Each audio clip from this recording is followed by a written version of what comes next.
Here's how to add product descriptions in QuickBooks step by step. Start by opening QuickBooks Online and signing into your account.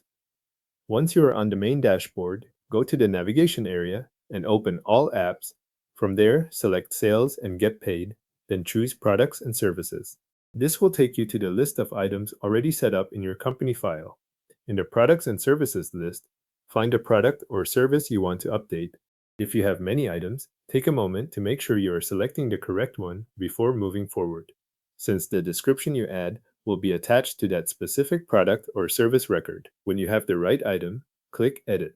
This opens the product or service details screen where you can review the information currently saved for that item.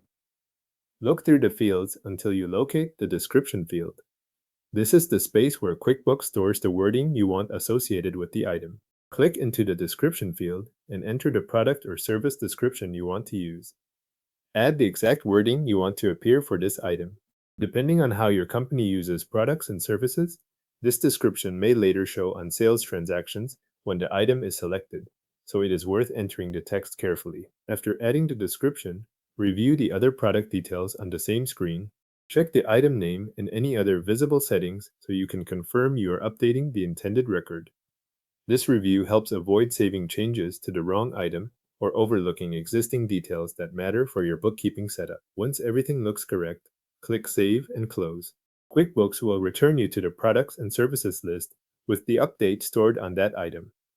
If the page takes a moment to refresh, wait for the list to load fully before continuing. To confirm that the description has been saved, open the same product or service again. Select the item and return to its edit view, then check the description field. You should see the text you entered still in place. This final check confirms that the change was saved to the product record and is available for future use. After that, the description can appear when the product or service is used on sales transactions, depending on your QuickBooks settings. If your forms are set up to display item descriptions, the wording you added here can carry through when that item is selected on invoices or similar sales entries. The product description is now saved to your selected QuickBooks item.